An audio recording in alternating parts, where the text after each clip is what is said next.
I'm Fred McMurray, which means this must be... Pillars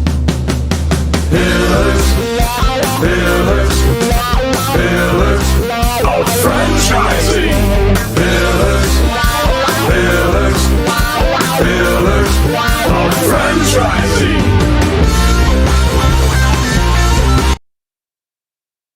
Good afternoon and welcome to another episode of Pillars of Franchising. I am your host, Kristin Selmeczy. And today for Word on the Street, we'd like to answer some questions from our audience. One question in particular. And that question comes in as, do you have to be a millionaire to start a franchise? Well, the answer is absolutely not. I know I certainly wasn't. So let's talk about how do we fund franchises? How do we get enough money together, not only for the franchise fee, but you also have to think about the working capital that is needed. When you look at buying a franchise, you'll see there's that franchise fee and then there's a working capital, often talked about in item 7. So you also want to make sure that you have enough money until you truly have a point of break even. And those points are not truly clear to you except for by your best speculation when you're doing your business plan. So let's talk about the next step. The first place I would look to get money for a franchise is to your savings account. Now, not everybody has that kind of money sitting around, and I certainly get it. However, we do have a lot of people coming out of corporate America today who have taken buyouts. So this would be a great place to look. Secondly, I would tell you, you always have an opportunity to use what's called a 401k rollover.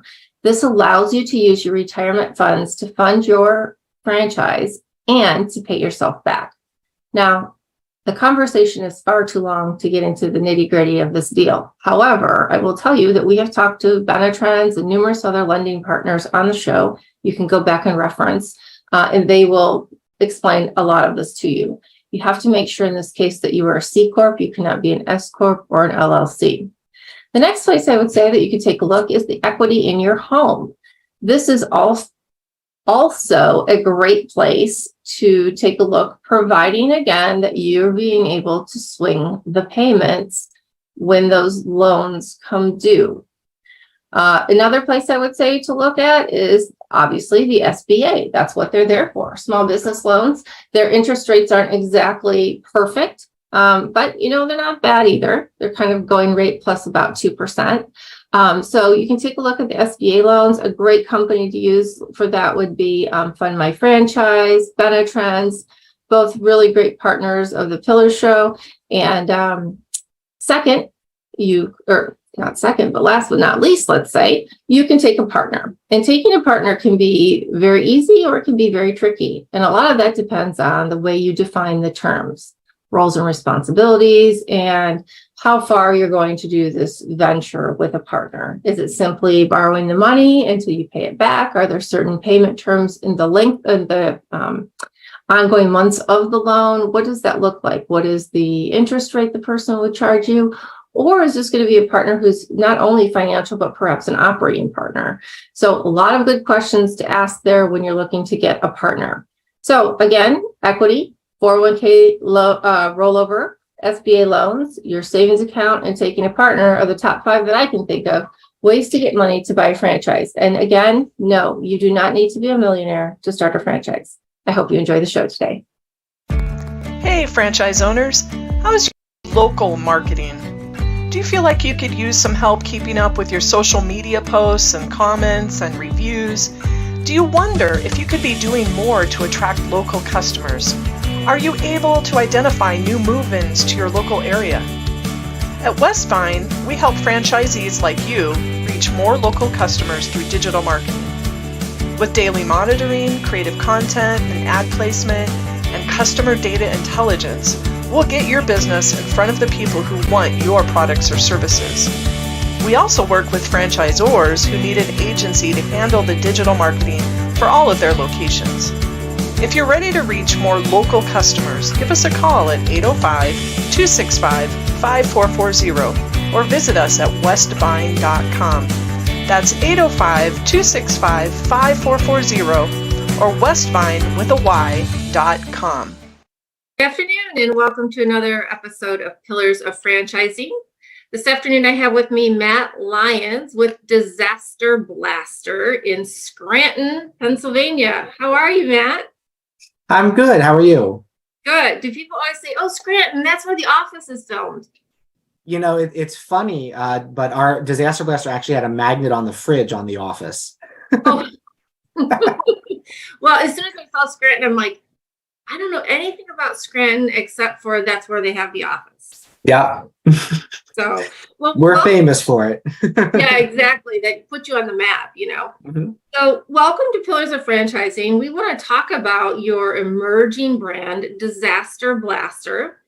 I was on your website, and you guys do a lot of different stuff. So let's talk a little bit about it. And, how did you guys come up with this brand? I know we talked a little bit before. I'd like you to share with our guests. The franchise piece is emerging. The brand itself is not. Can you tell us a little bit about that story? Yeah, so I've been in the restoration industry, my father and I, for 28 years. So we have a tremendous amount of experience doing what we do. And about 18 years ago, we decided that we wanted to address some, different aspects of the restoration space to kind of tweak things and make things a little bit better. And that's kind of what led to the Disaster Blaster brand. So we've been operating Disaster Blaster as a brand locally here in Pennsylvania for about 18 years. Okay. And we're really excited to bring it to the rest of the country. That's awesome. How far outside of Pennsylvania have you begun to grow at this point? We currently have franchise territories available in 32 states, Washington, D.C., and in Puerto Rico. We're looking at developing any and all of those places. So I would be happy to fly out and visit with someone wherever they were. Well, Puerto Rico sounds like a good place. I could go there. Yeah, I think it's a great opportunity for a territory just because of the high need for a lot of the things that we do. Yeah. Well, let's talk about those things, because it's not just water and mold restoration, right? What are some of the other services that you offer at Disaster Blaster? So one of the things we wanted to tackle with the Disaster Blaster brand is we wanted to be a true full service restoration business. Okay. So what we saw was more common in that space was, okay, you have a water mitigation company, and then maybe you run across asbestos that's affected by the water damage. Then you need to get an asbestos abatement company. Then when you come around to maybe you found a mold problem, you need to hire a mold company. When you find repairs that might be necessary, now you have to find a contractor. So we're able to take care of each stage of that, so the property owner doesn't have to juggle all of these different trades or contractors. So it's a huge value to the property owner, as well as the insurance carrier, or the home seller when they're selling a property, different things like that they just don't have to juggle all of that. Interesting. And so do you look for people? I see here you also do like biohazard and hoarding cleanup. Now that's a different one you don't always see. Yeah. So, we do biohazard and hoarding cleanup. We do infectious disease disinfection. Pretty much, I always say, if it's in your house and you don't want it there, we have a service for it. So. Yeah, awesome. And meth lab cleanup. Wow, I don't know how you guys get into all that stuff.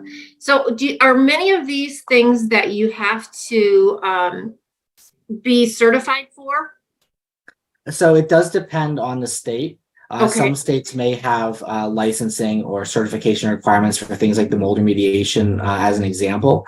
Most of our services don't require licensing or certification on a state-by-state basis, with the exception being services like the asbestos abatement or the radon mitigation services. Excellent. Well, I know in states like mine, there's a lot of older homes, and asbestos is certainly a big deal. So maybe if you're out in Arizona, it's not such a big deal, but in some of these states certainly is. And I also saw you did radon, which is really cool too, because that happens to be an issue here as well. So your franchisees, your ideal franchisees, do they need to be experienced in some, any, or all of these areas? They don't. No, we handle all of the training and the support. At the end of the day, we're always going to be available if they run across something that they may have a question or a concern about. The likelihood is we've already seen it. In 28 years, there's not a lot I haven't dealt with. Sure. So that's what we're here to kind of help them through. But we handle all of the training and all of the the setup kind of procedures with them.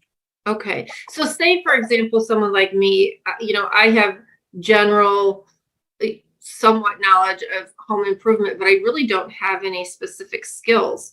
Are you saying you'd be able to train me how to do these things? Or what if I didn't necessarily want to be doing the work myself?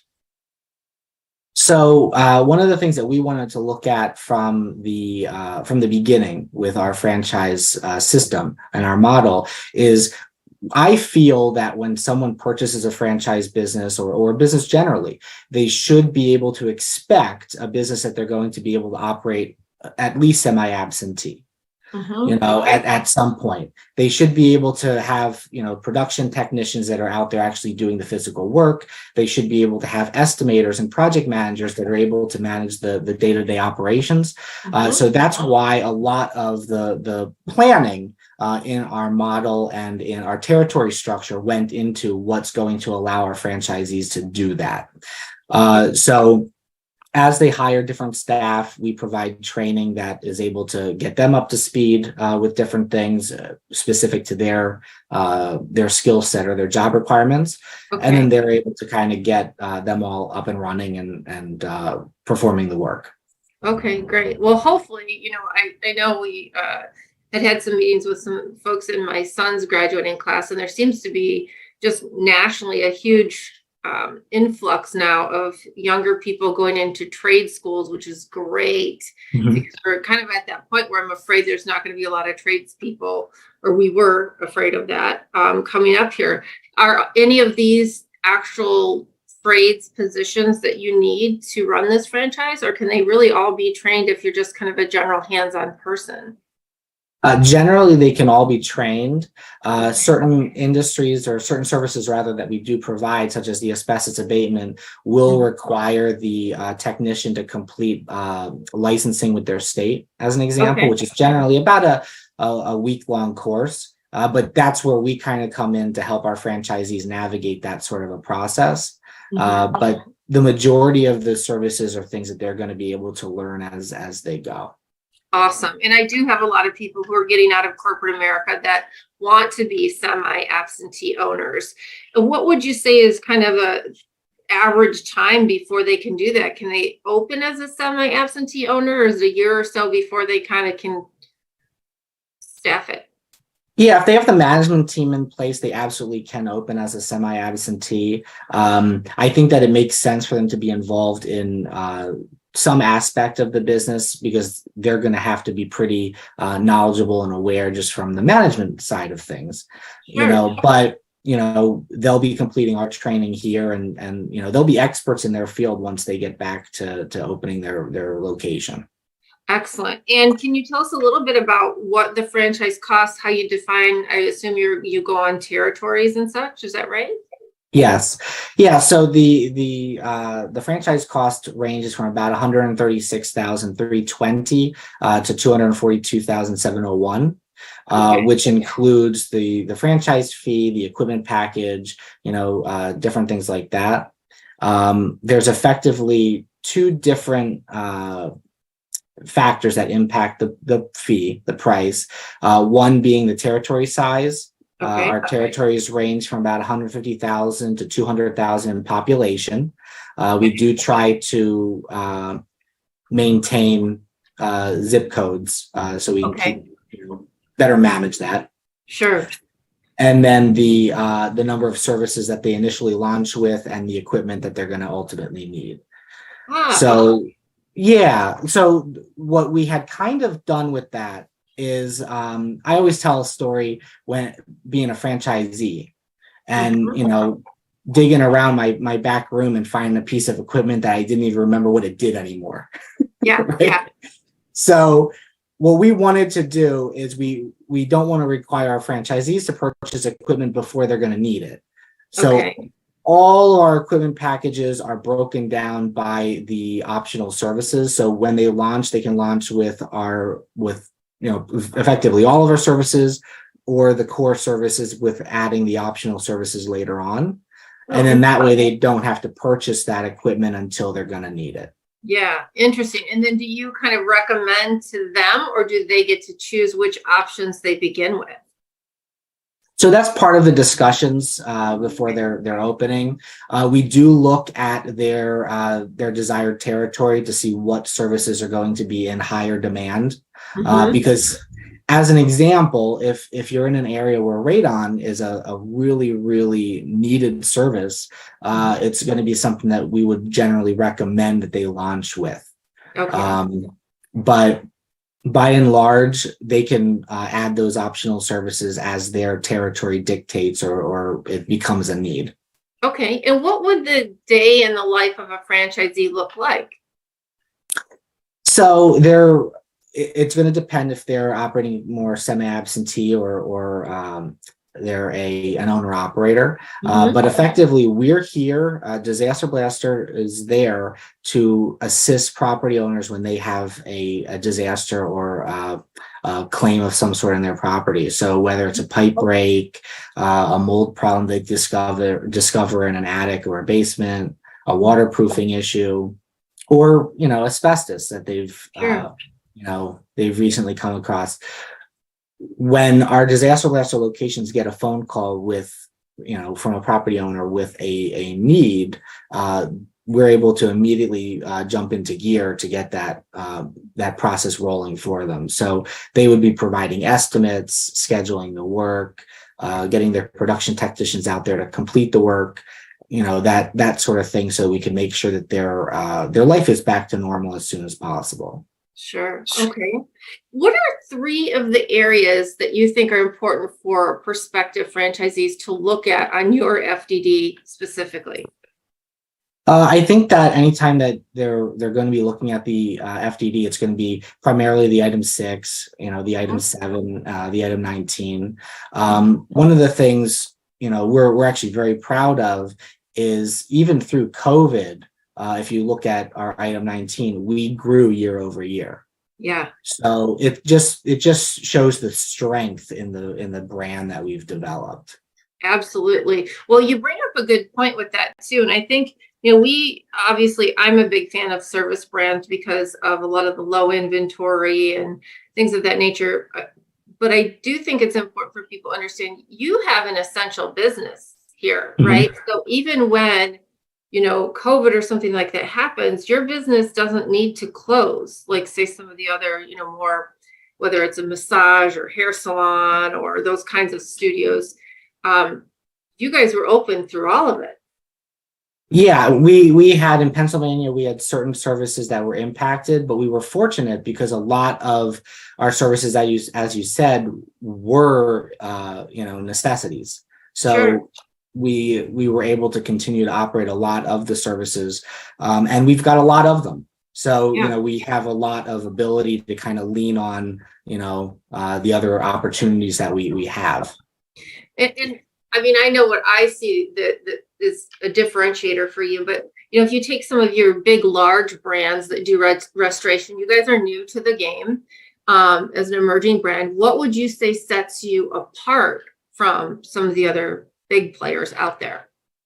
Well, I think emerging brands are great, especially from the franchisee standpoint, because at the end of the day, the emerging brands are the innovators.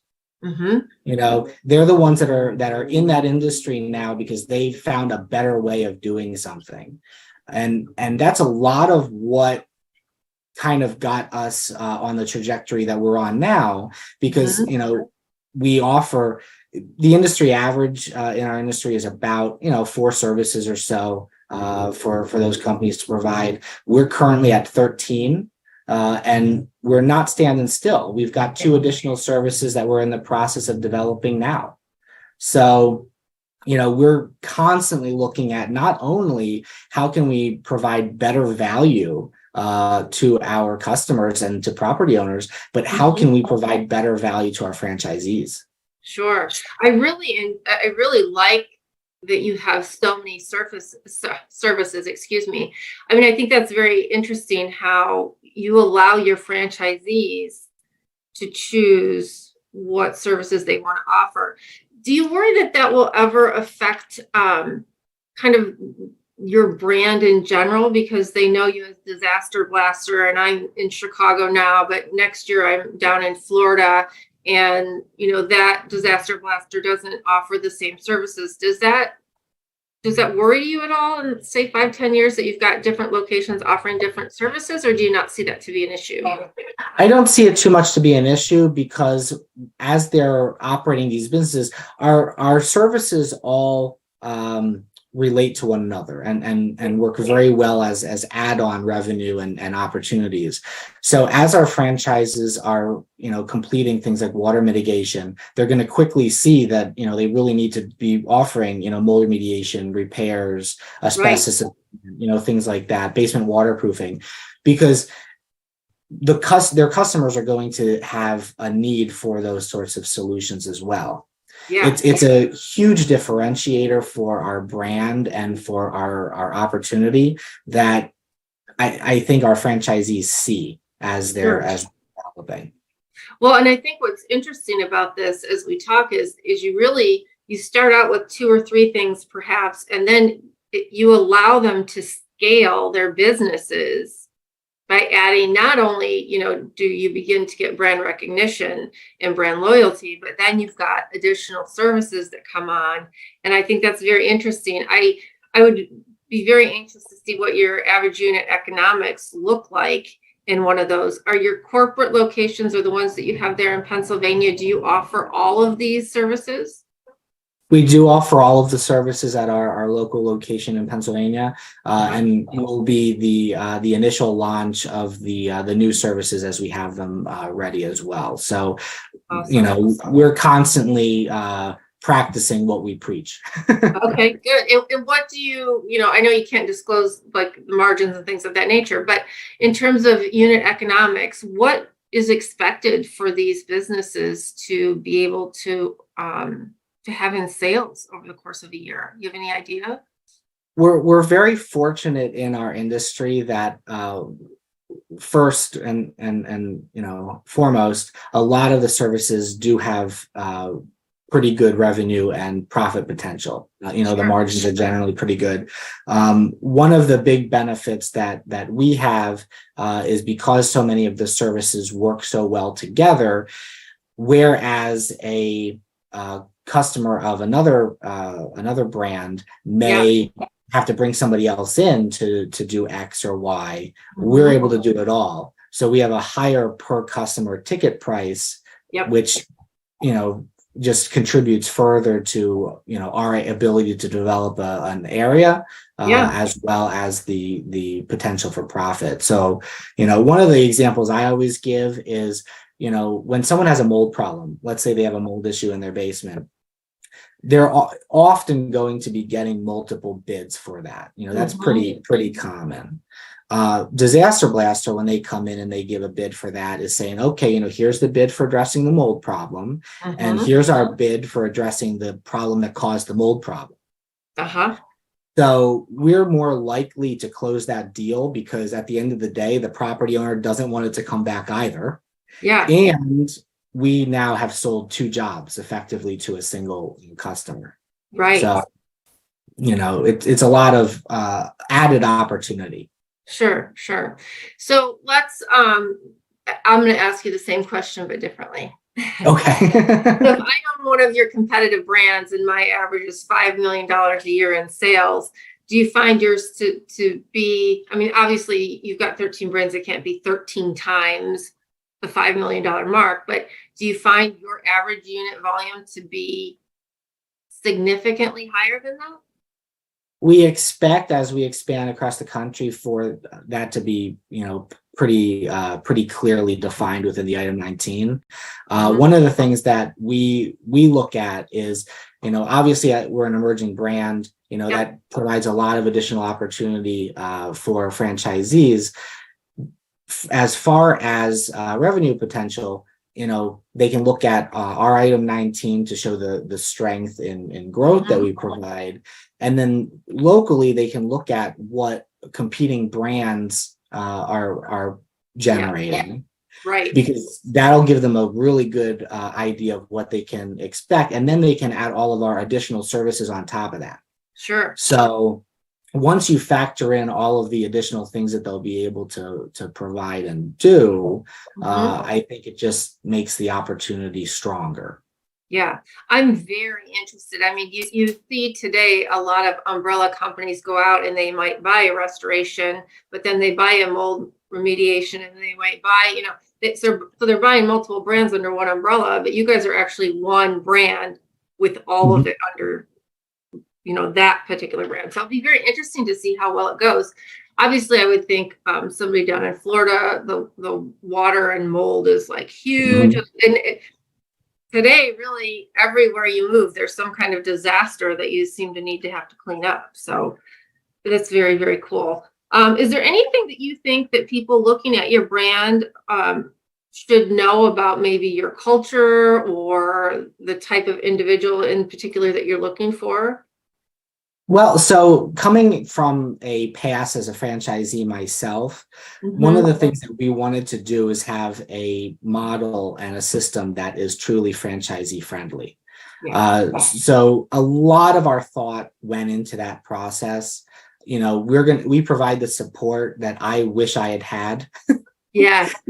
So that's very much the mentality here. When our franchisees come to their training at our corporate location, they're actually learning from people that do this every day. So they're not learning estimating from someone that learned it in a book. They're learning it from an estimator that does that every day. Okay. So there's a huge value to that, because they can pick up a phone call or pick up the phone and call us for support at any time, and reaching someone that understands the problem that they're having and can guide them through it. Sure. And I think that's just huge. I really do.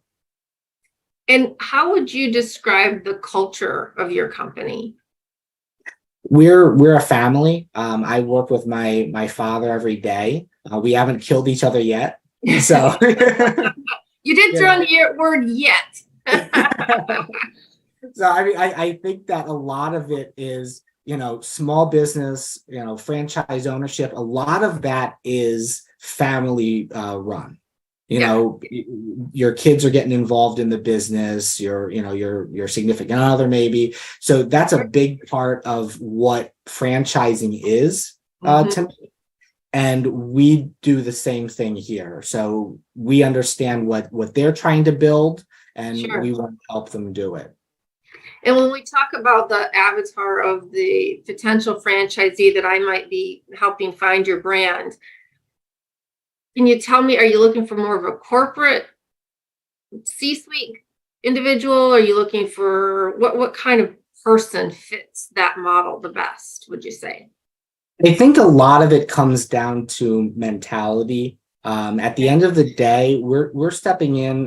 Disaster Blaster steps in and helps people when they're at their worst. They've had a fire, they've had a pipe break, a hurricane, went through, and they've got significant property damage. You've got to be compassionate, caring, and you have to really, really enjoy helping people, because that's what you do every day. When you wake up in the morning, that you're going to leave someone's life better for it. And that's a lot of what, we do here, and a lot of what I think the ideal franchisee, looks for, because you can build a lot of different, businesses, but not all of them give you the opportunity to feel as good as ours does. Sure. Yeah. Well, it's funny you say that, because when I was 16 years ago looking at a franchise, my consultant had recommended a restoration one, and I thought, oh my gosh, I do not want to have to walk into a flooded or burned down house, all that stress, all that pressure. And then I had talked to somebody a few years ago that owns a restoration company, and they said, oh my gosh, it's the best feeling in the world, because they're like, yay, you're here, we're so glad to have you. And I'm like, really? Like, I didn't think about the fact that you appear as like this angel there to save them, not the bad guy who needs to come in and say, here's what it's going to cost. And from an operator perspective, most of these jobs wind up being insurance jobs. Is that right? A lot of them, yeah. So many of our services, the fire damage, the water damage mitigation, those are absolutely going to primarily be insurance claims. Okay. And we're able to help them with pretty much anything that they run across, from mitigation and drying to structural or content cleaning or restoration or deodorization. So when we do arrive, I mean, you're absolutely right.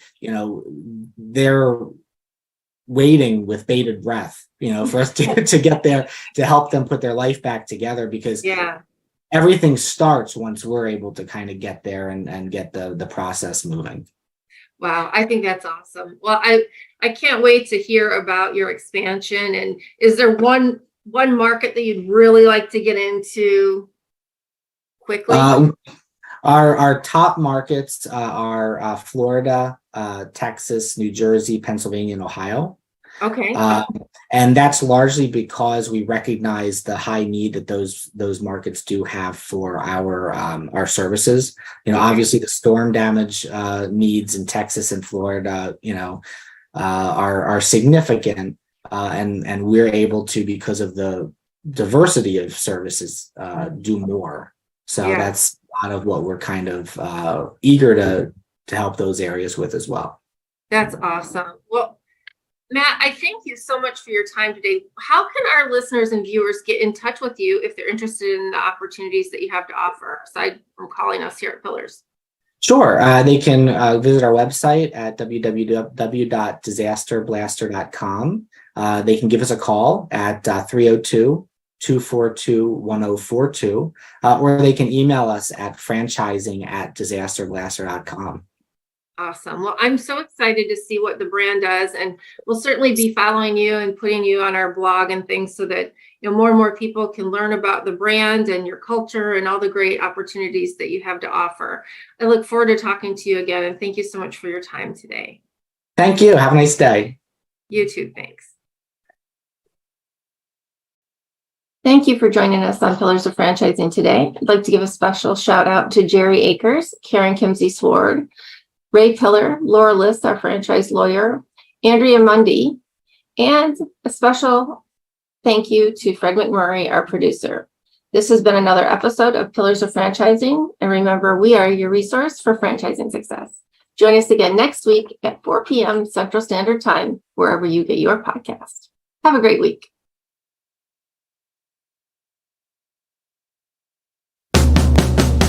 Pillars of